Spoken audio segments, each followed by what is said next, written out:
The seeker's restlessness. In the quiet village of Rajapura, nestled near the Himalayan foothills, lived a young man named Sikh.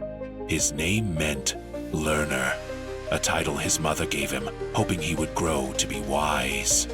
And he did grow, not just in body, but in questions. Sikh was not like other village boys.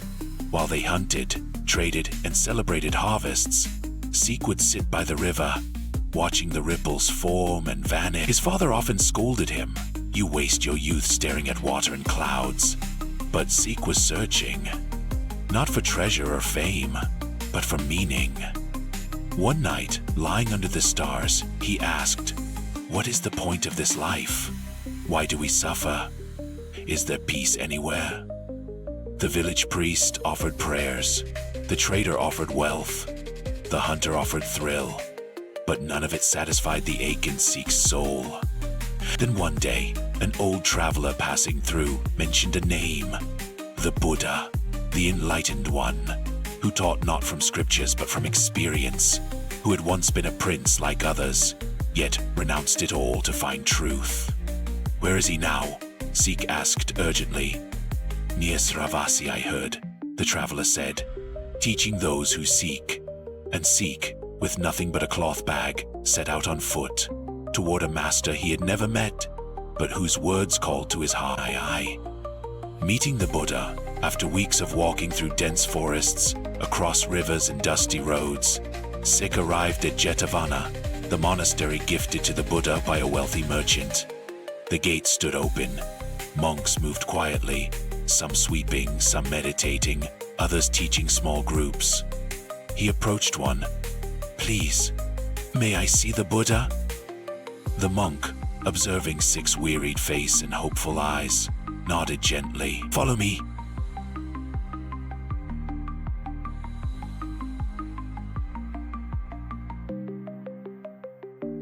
"Do you know the nature of fire?" he asked. Sikh blinked. "It burns. And what if you place your hand in it? It will hurt." "Exactly," the Buddha said. "The world burns with desires. We touch these desires and wonder why it hurts." Sikh looked down. "Then how do I stop touching the fire?" Buddha smiled faintly. "By understanding its cause." And so began Sikh's journey, not outward, but inward. 9. The Four Noble Truths. That evening, under moonlight, Sikh sat with the Buddha and others. The Buddha spoke. "There are four noble truths, as clear as the path before your feet. Life is dukkha. Suffering exists. There is a cause of suffering: craving, attachment, and ignorance. Suffering can cease through letting go. There is a path to end suffering, the Eightfold Path."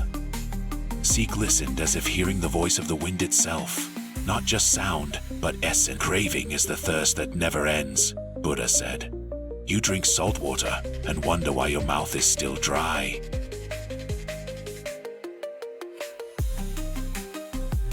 This is not easy," he said, "but it is simple." Then he spoke of the Eightfold Path. 8 ways of being that extinguish the fire within. Right view, seeing things as they are, not as we wish. Right intention, thinking with kindness and clarity. Right speech, speaking truthfully without harm. Right action, doing what is just and good. Right livelihood, earning by honest and ethical means. Right effort, working to overcome evil and grow good. Right mindfulness, being fully present. Right concentration, deep meditation and awareness. Sikh spent months practicing. He struggled with right speech, catching himself often in gossip. He failed at right intention when jealousy crept into his thoughts. But the monks helped him, and slowly he changed. The fire within. One evening, Sikh sat meditating under a tree when anger surged. A jealous monk had mocked his slow progress. Sikh clenched his fists, heat rising in his chest. He opened his eyes and walked straight to the Buddha. "Master, why do I feel such rage, even now? I thought I was changing." Buddha looked at him quietly. "Do you know the nature of fire, Sikh?" He nodded. "It burns. And what feeds fire? Fuel, wood, oil." "Exactly. Your anger is fire.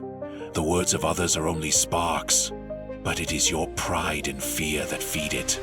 Sikh closed his eyes. He saw it now. How he still clung to